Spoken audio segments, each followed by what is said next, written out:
Get ready for your weekly dose of pixie dust with Disney Coast to Coast.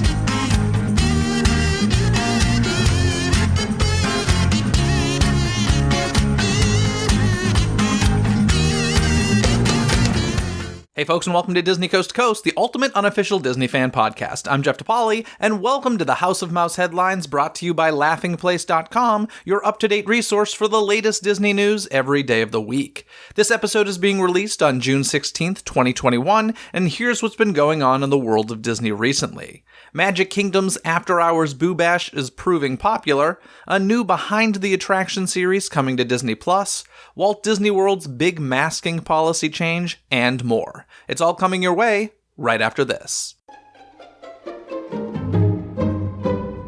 I need to take a moment to give a huge thank you and shout out to Jeremy Bennington, who recently became a member of the DCTC community over at patreon.com/DisneyCTC. Because Jeremy decided to join, he'll be able to take part in this month's live stream Q&A. If you'd like to join me and other patrons while we have some fun and chat about all things Disney, find out how you can over at patreon.com/DisneyCTC, or simply find the DCTC community link in this episode's description. This month's livestream will take place on June 24th, so don't miss out. Thank you once again to Jeremy and all members of the DCTC community. You make this show possible. Hear the latest news from the Walt Disney Company in today's House of Mouse headlines. First up this week, Tokyo Disneysea has announced its 20th anniversary celebration, Time to Shine. The promotion will begin on the park's anniversary, September 4th, 2021, and continue for a full year. Among the special offerings that will arrive during this celebration, a new show titled Mickey and Friends Harbor Greeting, Time to Shine, will be presented on the waters of Mediterranean Harbor. Elsewhere, guests can also enjoy special menu items, merchandise, decorations, and much more. So, get ready to shine starting this September. Over at the Shanghai Disney Resort, it's been announced that the new show Mickey's Storybook Adventure will soon arrive. Taking a page from Mickey and the Wondrous Book at Hong Kong Disneyland, the 28-minute show will feature one of the largest numbers of onstage performers in any indoor entertainment show at Shanghai Disneyland and will be using new technologies. The show will immerse guests in Disney stories and characters with music, live performances, animation, and scenery. Mickey's Storybook Adventure will premiere at the Walt Disney Grand Theater starting on June 16th, which happens to be Shanghai Disneyland's 5th anniversary. Turning to the domestic Disney parks, a number of popular dining options will soon welcome back guests. At the Disneyland Resort, Oga's Cantina, found on the planet of Batuu, will reopen on June 17th, along with nearby Docking Bay 7. Additionally, Alien Pizza Planet, Rancho del Zocalo, and the Tiki Juice Bar will also reopen on that day. Over at Walt Disney World, Sebastian's Bistro at Disney's Caribbean Beach Resort will return on June 24th, while Ohana at Disney's Polynesian Village Resort will reopen on July 9th. And yes, the noodles are coming back too. For more information on what dining venues are available and to make advanced reservations, be sure to visit Disney Parks apps or websites. As Walt Disney World continues its phased reopening and in line with the latest CDC guidance, the resort has made a major change to its masking policy. Effective as of June 15th, face coverings are now optional for fully vaccinated guests in most areas. While proof of vaccination is not required, Disney has stated that they expect those who are not fully vaccinated to continue wearing face coverings where previously required.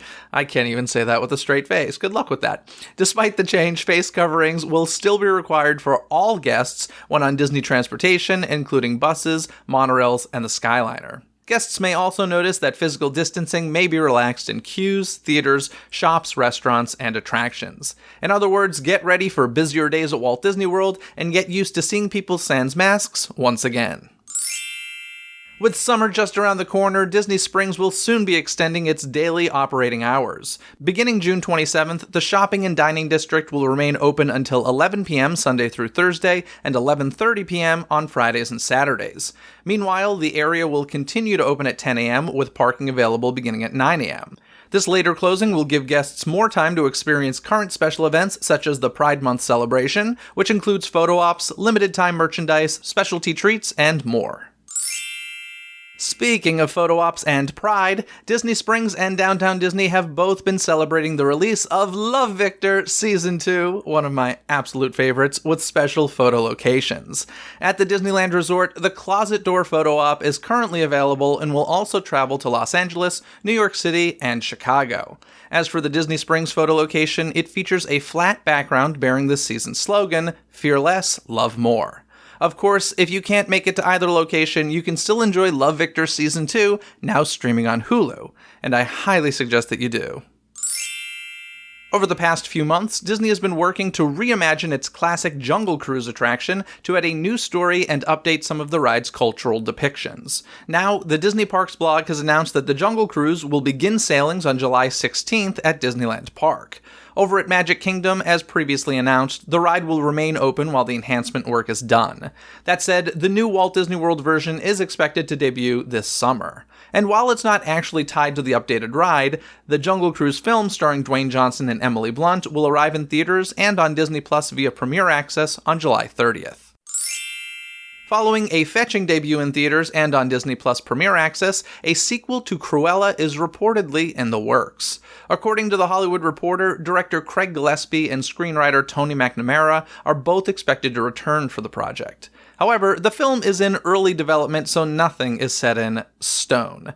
In the meantime, Disney has also announced home video release dates for the recently released film. Cruella will be available for digital download on major platforms beginning June 25th, and then arrive on Blu-ray, DVD, and 4K Ultra HD on September 21st. It will also be available to all Disney Plus subscribers at no additional charge starting August 27th. Also, I want to mention another podcast episode to check out about Cruella. A lot of you were very complimentary of the Disney Coast to Coast episode about the evolution of Cruella de Vil that I did with Book of the Mouse Club host Courtney Guth. The Book of the Mouse Club podcast has since released an episode of their own all about the young adult novel Hello, Cruel Heart, which ties into the new movie Cruella. So be sure to check out Book of the Mouse Club if you enjoyed the previous DCTC episode with Courtney. While fans were treated to a new trailer for the upcoming Disney Plus series Monsters at Work this week, they were also informed that they'd have to wait a little longer for the show's arrival. That's because Disney has now moved Monsters at Work from its July 2nd premiere date to July 7th. If you're doing the math, this means that the show will follow Loki's lead and keep a Wednesday release schedule instead of the traditional Fridays. Monsters at Work, starring Ben Feldman, Mindy Kaling, Henry Winkler, Billy Crystal, John Goodman, and more, will debut on Disney Plus July 7th. And now, folks, it's time to bring in Kyle Burbank from laughingplace.com. Howdy, Kyle. Hey, Jeff. Welcome back. We got some Disney news. We're going to start with one that doesn't make me want to hurt myself, and that is the fact that Disney Plus announces Behind the Attraction. Now, correct me if I'm wrong, but we heard about this series a while ago, right? We're just getting a date confirmation. Yeah, so I don't know if they ever actually announced it, but there were articles in the trades before Disney Plus even launched back in 2019 about The Rock producing this series. And yeah, now kind of out of nowhere, they've announced which attractions it's going to be, when it's going to debut, and they're going to drop all 10 at once. So Excellent. Well, this is exciting news because I don't know about you, but one of my favorite things on Disney Plus when it officially launched was the Imagineering story, which of course took us behind the scenes of Walt Disney Imagineering. And this, although it is not, it feels like an extension of that, where instead of just talking about the parks in general, we're getting behind the scenes looks of individual attractions. So I'm actually really excited for this. I'm not sure how you feel about it. No, definitely. And looking at the descriptions, they kind of go a little bit beyond in some cases. So like for the Haunted Mansion one, they're going to include Mystic Manor, which in my opinion isn't really a version of Haunted Mansion. Mm-hmm. They say inspired by. I'm like, all right, fine. I guess that's technically correct. And then for the Star Tours one, that one's also going to cover Galaxy's Edge. Very cool. Yeah, so, this is coming out July 16th. As you said, every episode will be dropped on that date on Disney Plus, and it's from producer Dwayne "The Rock" Johnson. And the attractions that they are covering is Jungle Cruise, Haunted Mansion, Star Tours, the Twilight Zone Tower of Terror, the Castles, which I think could be interesting, Disneyland Hotel, Space Mountain, It's a Small World, Trains, Trams, and Monorails, and the Hall of Presidents. That's really kind of surprising that they're doing a Hall of Presidents episode. Yeah, it is. And that's why it would have been kind of fun if they rolled them out one at a time to see whether the attraction would reopen by the time they did that. But let me actually pull up exactly what they said in the press release for the description of that episode. It made me scratch my chin a little bit. So on the press site for this one, it says, "The unprecedented presidential attraction in Liberty Square at Magic Kingdom brings our commanders-in-chief to life. Walt created the world's first audio animatronic figure based on his childhood hero, Abraham Lincoln. Honest Abe helped launch this revolutionary technology that populates Disney parks today. Who knows what the future holds for this mesmerizing Disney technology?" So I think they're talking about audio animatronics there, but I'm like, yeah, who knows what happens with this attraction? Yeah, that's really, it's an interesting choice. An attraction that, I feel like there's constantly rumors swirling around Hall of Presidents. Rumors about, is it going to close? Is it going to be changed to something entirely different? I mean, the fact that they're dedicating an entire episode to it makes me think Hall of Presidents is here to stay, whether people want it or not. Like, I don't think it's going away anytime soon. So I found this to be really fascinating. I mean, we've heard all these stories about how Disney attractions have gone from being walk-through ideas into becoming full conceptual rides. I feel like this could actually serve the opposite. Like, stop making it a show and just have it a thing where you can kind of come and go, and there's like little segments, like someone will stand up and start talking or a little bit, but mostly they'll just sit there and do their animatronic things while people come by and take a photo. I think something like that could work. So you want it to be a dining location, so we could have like I don't know if I want that. What was it? George Washington something with cherry pie, or am I making this up? Is that a thing? I don't even know. There's a cherry tree, I think. Cherry tree, maybe that's what I'm thinking of. Yeah, and so you could have like cherry pie and just very patriotic sweets while you dine with the presidents. And who was? Oh, I think it was Reagan was a big jelly bean fan, right? I think so. I think it was Ronald Reagan who was like a huge jelly bean fan. And yeah, I think, listen, we're going with this. In fact, I'm going to go out on a limb and say that's what they're announcing on that episode of Behind the Attraction. They're going to announce that Reagan liked jelly beans? No, they're going to announce that they're moving toward a dining location to enjoy the presidents. There you go. There we go. Anyway, this series will include rare interviews with Walt Disney, it says, and each features exclusive interviews with Disney legends and past and present Imagineers. They do specifically mention Joe Rohde. Sounds like they probably recorded that stuff before he retired, and of course, everybody loves to hear from Joe Rohde, so I think that this is good news. I'm excited for it. Disney Plus is interesting. I go through waves. Like, right now, I'm watching semi-regularly because there are the new episodes of High School Musical, the musical series coming out, but sometimes I'll go like a month or two without even turning it on. So I'm excited for this, although I'm going to binge the heck out of it. And just because I can, I'm going to talk about what I binged this past weekend, and that was Love Victor Friday. All I did, watch Love Victor on Hulu. And I'm so, this is horrible, but the folks getting it on Disney Plus overseas, they're only getting one episode at a time. Oh, that's interesting. Really interesting, right? Like, I binged the whole thing in one day, and they're getting it one at a time. So I feel a little bad if they're probably getting spoilers, but in any case, something to binge pretty soon on Disney Plus. Let's talk about a big story, which, we kind of talked about in the past. This is dates are being added for Disney After Hours Boo Bash. That's new news, but we did talk about the details of this. But when we talked about it, we did not have ticket prices at the time, and now we do. We know that tickets for the After Hours Boo Bash start at $129, and if you want to go on Halloween night, you're paying all the way up to $199. And, this sounds crazy just to begin with, and it is.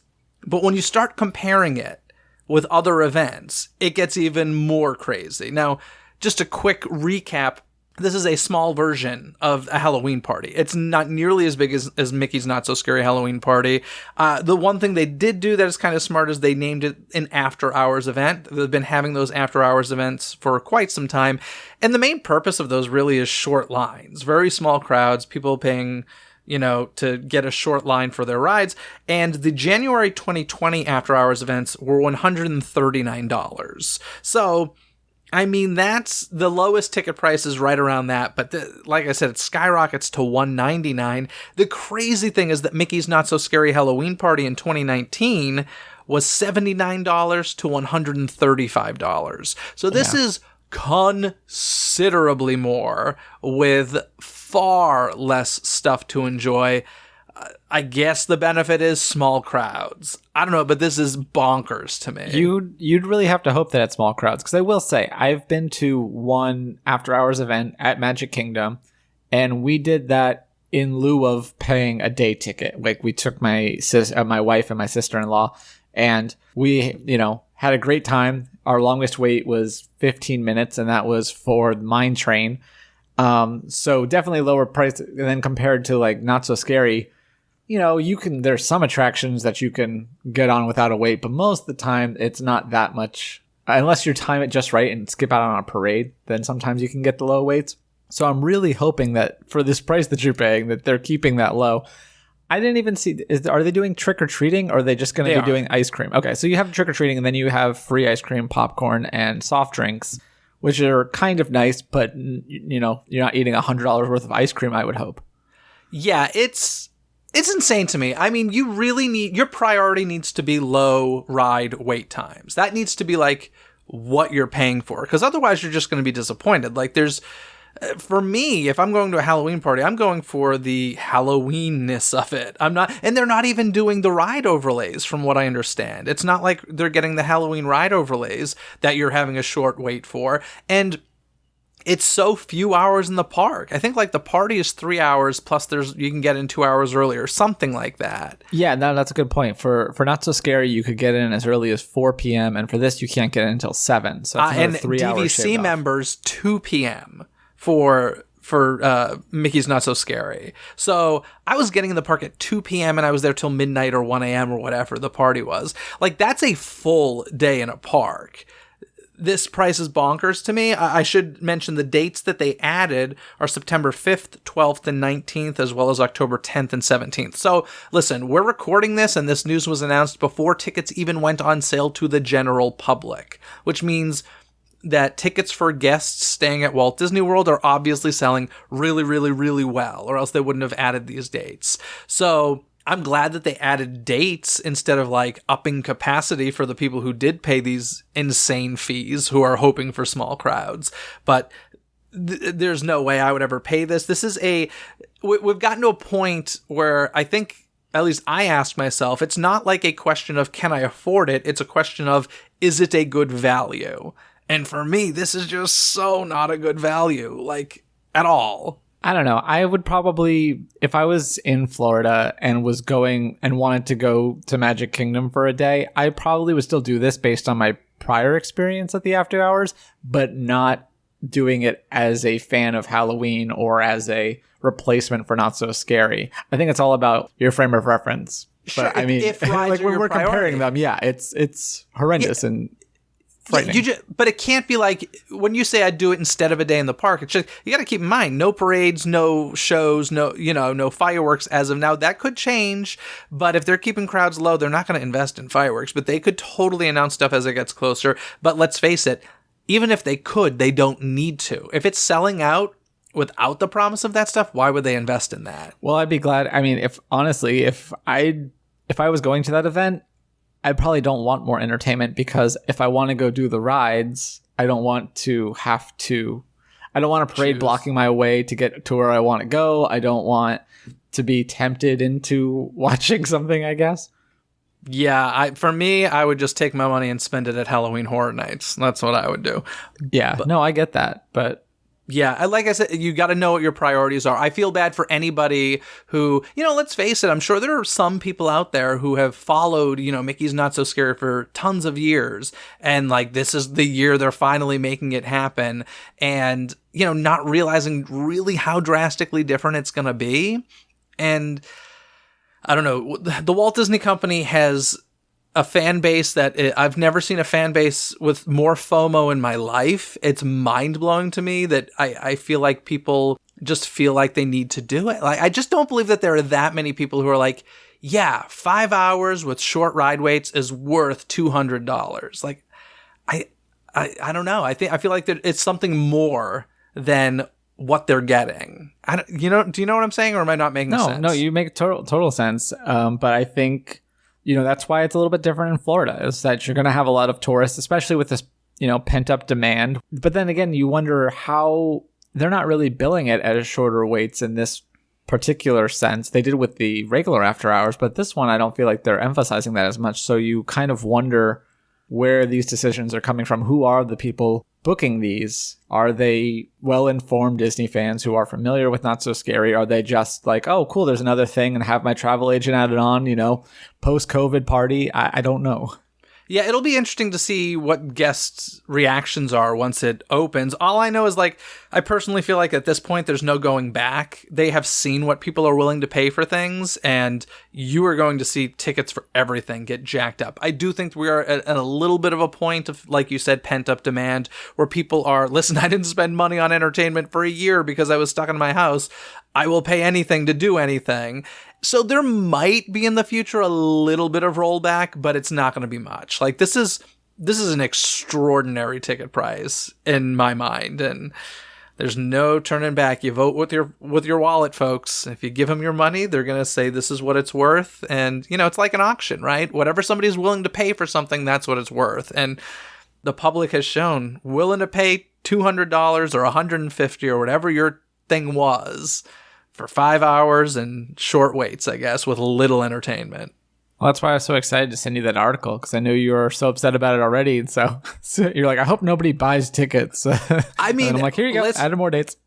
They are just getting me out of their parks more and more and more, and that's what it comes down to. I'm like, listen, anybody listening waiting for an Avengers Campus episode of Disney Coast to Coast is going to be waiting a long time, because I am not paying the $150 to go to the park with a good chance that I will not get to ride the newest ride. And we talked about this last time. I wrote to Disneyland, and I very, nicely said, this is the situation. And the big question I have is, if 7 a.m. rolls around and I do not get a boarding group, can I reschedule my ticket for another day? Now, usually you hear back from Disneyland within 48 hours. It's been over a week, well over a week, and I haven't heard anything. So I don't know what's going on. I don't know if they're understaffed. I don't know if they're getting a lot of complaints. It seems a little messy right now. And listen, I'm taking my money and going to the last Blockbuster and going to Universal and going other places. And there are tons of people who will pay anything. So I don't think that Disney has to worry about my ticket, right? But it's unfortunate situation, in my opinion. It's kind of sad. And I'll be very curious to see once these member annual pass things come back. They should be insanely priced. Is like, if I were running the place, I'd say make it thousands and thousands of dollars, even for the bottom level, because people have shown us over and over again they are willing to pay it. The quote I live by is, when people show you who they are, believe them. It's a Maya Angelou quote. I live by this quote. And usually it's about individual people, right? When people show you who they are, believe them. In this case, it's a general mass public when it comes to Walt Disney Company and tickets to their theme parks. People have shown they are willing to pay a lot of money. So good for them, is what I will say. But they're losing my business left and right, and it's very sad. Anywho. Yeah, no, you're definitely not alone in that aspect, I think. Sometimes I feel alone in that aspect, though. I gotta be honest. No, you're not. Because I mean, I know plenty of annual pass holders who are now like, I'm not going to pay $150 every time I want to go to the park. I'm going to, I mean, they still go to Avengers Campus and things like that. And I'm like, okay, well, if you really want to stick to this, but yeah, that's the thing I always say. I'm like, you vote with your wallet. So like, if you're upset about it, you can't pay and go. Now, I'm not saying I've never gone. Listen, I have gone. In those cases, I did not pay personally. It was either a press sort of thing or somebody else bought my ticket.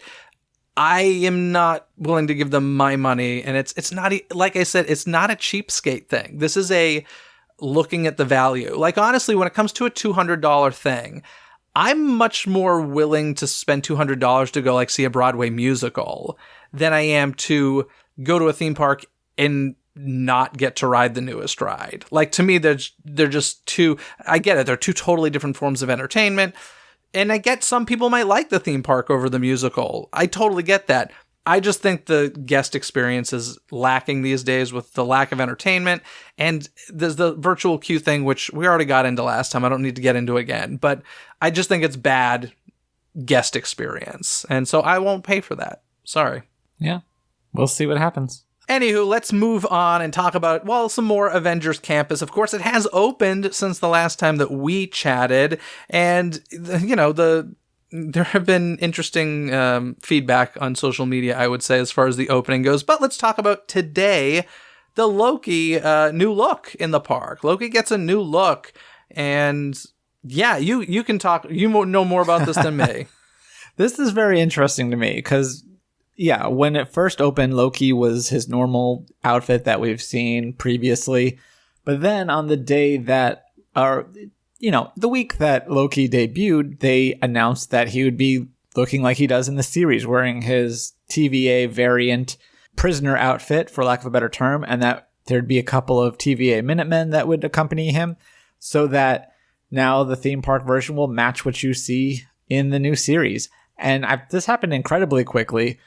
It has a lot of big questions and implications for me as far as how much they're going to keep things updated, because already there are things in the continuity that you're like, okay, well, you have different characters that conflict. Even when Guardians of the Galaxy Mission Breakout opened, you had two different versions of Groot, one inside the attraction and one outside the attraction that didn't match. So it's kind of already like a multiverse. But I think it's cool that they're updating so quickly with what we're going to see in the MCU. And I'm really interested to see if it's kind of a fake out, like when they updated Toy Story Midway Mania with Toy Story 3 stuff and then just never did it again, or if this is something we can look forward to regularly. Yeah, it's interesting because it's kind of like the opposite approach of Star Wars Galaxy's Edge, right? Where like they have such a strict timeline where stuff we want to see, we're not allowed to see, at least not yet. Whereas with this, I think they were just like, we're not even going to do that. Like you said, like the Groot thing was really interesting. Obviously, I don't follow Marvel super close, so I don't get all of these, these references and such, but it is really interesting to me. Like we don't even have a white Captain America anymore, right? He's an African American. Oh, we do. That's one of the conflicting things. So yeah, I don't know.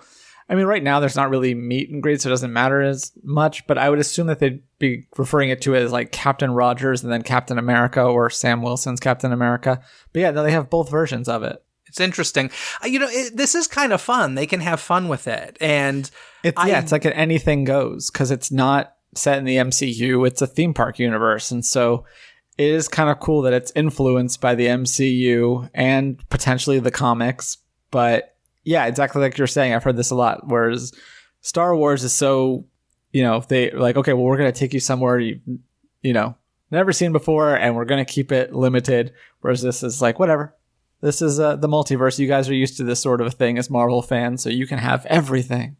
The thing, honestly, I'm mostly interested when it comes to Avengers Campus is I'm really curious how much the different lands and the parks around the world are going to connect. Because, like, that's one thing. Who else is getting it? Hong Kong? They already have Ant-Man. Hong Kong already has it. And right? actually, the story of I say R as if I'm anywhere near California. This California one actually ties into Hong Kong in that after Hydra attacked the Stark Expo in Hong Kong, they realized they needed to recruit more. So now they're going to be recruiting in California and Paris. Okay, I think that is super cool. That's the kind of thing I'm going to find interesting. And listen, I will never get all these references and storyline points just as a person not super into Marvel. But I do think that's awesome that they exist. I also want to mention, I saw somebody posted that there is a reference to the, that farmlands that used to be in Disney California Adventure. Did you see this? Bountiful Valley Farms. Yeah, inside of Pym Test Kitchen, there's the condiment dispensers. And so there's a giant ketchup and a giant mustard, and it says Bountiful Valley Farms, and it has the artwork on the bottle. I think that's beautiful. I think that's wonderful. I don't know if there are any specific A Bug's Land references, but I do feel like the Spider-Man attraction should have at least one. Yeah, I haven't watched too much, honestly. I've been trying to stay away from too many spoilers. I haven't watched the ride video or anything. In fact, looking at what I have seen, just mostly stills, I can't even exactly picture how the land is laid out or how it takes up the area of the park that I'm familiar with. So I'm very interested to see that. Yeah, it's always weird when there's a new land there and just trying to picturing what was there before. And it's impressive how they can fully transform it into something brand spanking new. And, I think that they will keep updating things here. I don't think we have a Toy Story Midway Mania situation. I think that they recognize how valuable the Marvel Cinematic Universe is, and now there's the Marvel Theme Park Universe, and yeah, it'll be interesting. I think it'll be cool.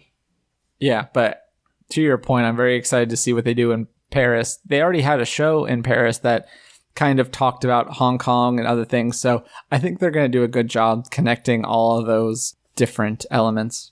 Yeah, I think that'll be awesome. And I honestly hope, like, when that's quote unquote complete, when all of them open, I hope there's like some sort of book or even a Disney Plus series or something that like really explains the connections, especially for someone like me who certainly won't get it. But it's very cool. And, congratulations to everybody involved who opened Avengers Campus. It's exciting. You opened a new land, and the only complaint I have about it is the virtual queue. I gotta be honest. Not that I've been paying too close of attention, but I'm excited just to see all the live entertainment that seems to be part of it. They had a fun grand opening ceremony with a ton of characters, which was really cool to see, especially now at a time when we're not seeing that. So I'm excited about that, and it looks like the Stuntronic of Spider-Man is something that's going to live there. This isn't like a one-night-only new Fantasyland Dragon situation, so that's awesome. Before we move ahead from Marvel, I do want to mention real quickly that Marvel's Black Widow will be available to all Disney Plus subscribers on October 6th.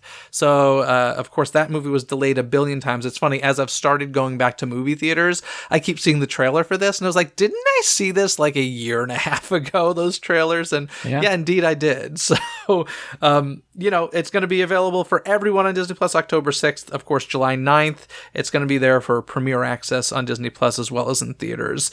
So there's that. And one other thing I want to mention is earlier in this episode, we talked about the Walt Disney World mask mandate being lifted, and after I recorded that, and soon before talking with Kyle here, it was announced that Disneyland Resort has updated their health and safety protocols. So on June 15th, which is right before this episode was released, fully vaccinated guests will no longer be required to wear face coverings, and physical distancing will move to self-determined distancing by guests.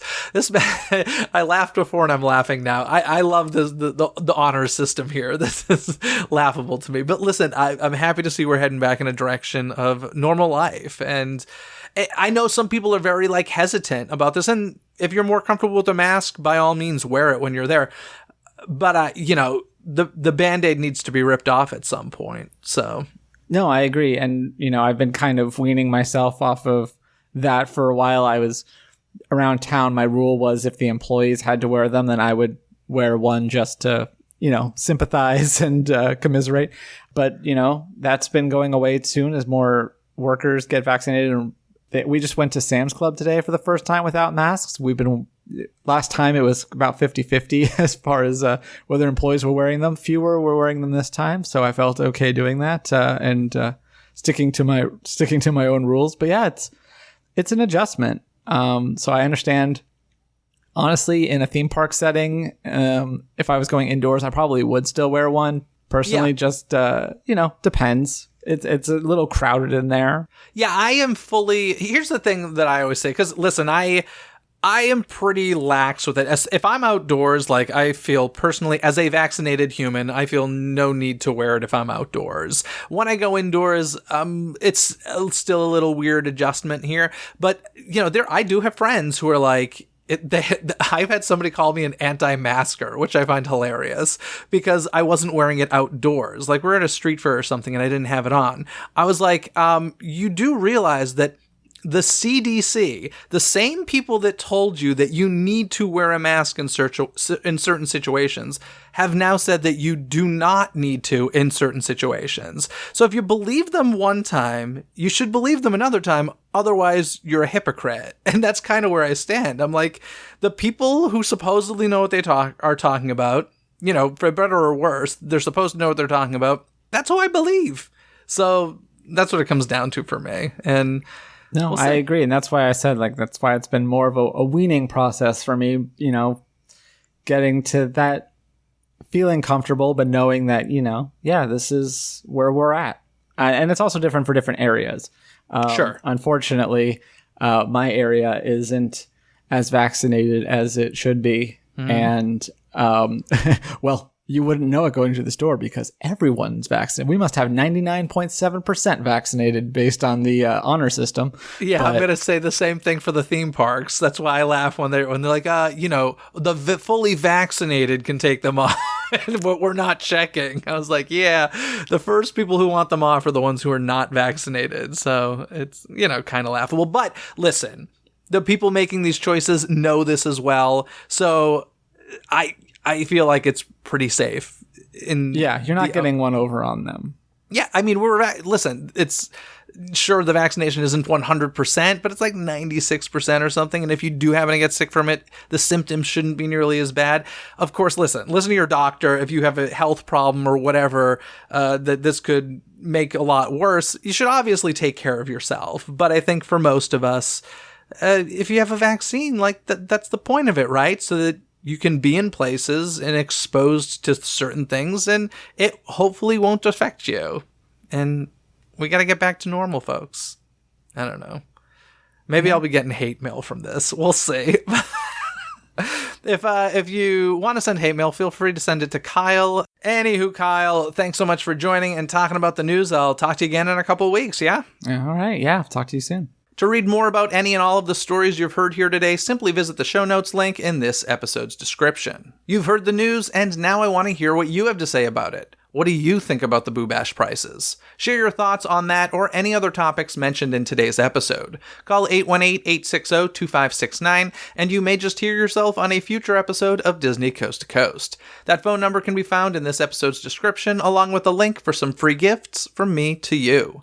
Before I wrap up this episode, I want to thank Girl Behind Words, who left this 5-star rating and review on Apple Podcasts. If anyone out there is looking for a podcast that will bring all the latest news within the Walt Disney Company into one distinct episode, then look no further. Host Jeff DePauli has you covered with all the Disney news from parks to movies to live theater, and then comes back the next week with some amazing in-depth discussions with talent such as Disney Imagineers, performers, and artists alike. There's a reason why this podcast has been my most listened to podcast in my Spotify review every year, because the discussions are always engaging and interesting to listen to, and I always learn something new afterwards.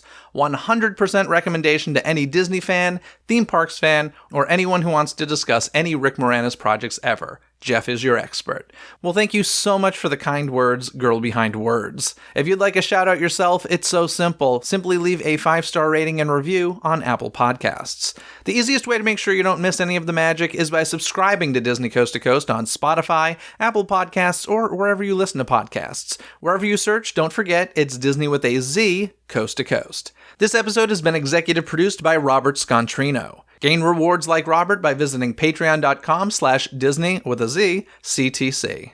Other than that, folks, have a magical day. Bye! Thanks for listening to Disney Coast to Coast. Have a magical day.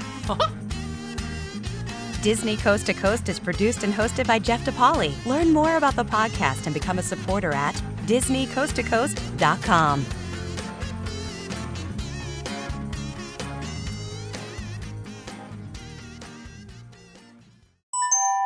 This podcast is part of the DePodcast Network. Learn more about this show, plus find more quality and entertaining podcasts at DePodcastNetwork.com. That's DEPodcastNetwork.com.